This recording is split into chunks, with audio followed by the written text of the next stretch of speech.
இப்போ மியூசிக் போட்டவன்ல உன் பாட்டு கிட்ட ஆகலையா? எங்கள் பாட்டு போட்டவொடனே ஆளுக்கு கையிட்டான், உச்சில் அடிக்கிறான், டான்ஸ் ஆடுறான். அப்போ அதுக்கு கூலி எங்களுக்கு வரணும் இல்லை? எங்கள் பேர் போடாமல் தானே எங்கள் மியூசிக் டைரக்டருக்கு பணம் கொடுத்து அவ்வளோ கொடுத்து அவங்கள்ட்ட வாங்க முடியாது தானே எங்கள் பாட்டு போடுறீங்க. அப்போ எங்களுக்கு அதில் பங்கு உண்டு இல்லை? எங்களுக்கு கொடுத்துருக்கணும் இல்லை? எங்கள்கிட்ட பெர்மிஷன் வாங்க. பெர்மிஷன் கேட்டால் ஃப்ரீ அண்ணன் கொடுத்துருவார்.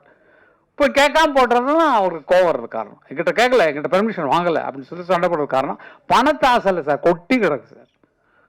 பல பேர் நினைக்கிறீங்க, ஆனால் வந்து இந்த ரூலுங்கிறது விதிப்படி நம்ம போயே ஆகணும். ஏன்னா எங்களுக்கு தெரியல, நம்மகிட்ட பெர்மிஷன் கேட்காம போட்டுக்கானே அப்படிங்கும் போது தான் உங்களுக்கு வருது. அஜித் படம் அதெல்லாம் ஒன்றும் இல்லை, எங்கள் பாட்டு அவ்வளோதான். ஒன் மியூசிக் டைரக்டரால போட முடியல, எங்கள் பாட்டு தான் உனக்கு ஜெயிக்க வைக்குது அப்படிங்கிற சந்தோஷத்தோடு இருப்போம் நாங்கள். அது கேட்டுருந்தா இன்னும் சந்தோஷமாக கொடுத்துருக்கோம். கேட்கலங்கிறதுனால தான் கொஸ்டின். என்னுடைய சொத்தை எப்படி திருடலாம், நீ என்னுடைய கேட்டுக்குள்ள எப்படி நுழையலாம், நீ தான் ஒரு மியூசிக் டைரக்டர் வச்சிருக்கே அவனை போட சொல்லி அந்த மாதிரி அப்படின்னு சொல்லி அவங்கள என்கரேஜ் பண்ணுறதுக்கு தான் அந்த விஷயமெல்லாம். அதனால எல்லாமே நல்ல வைக்கிறது தான்.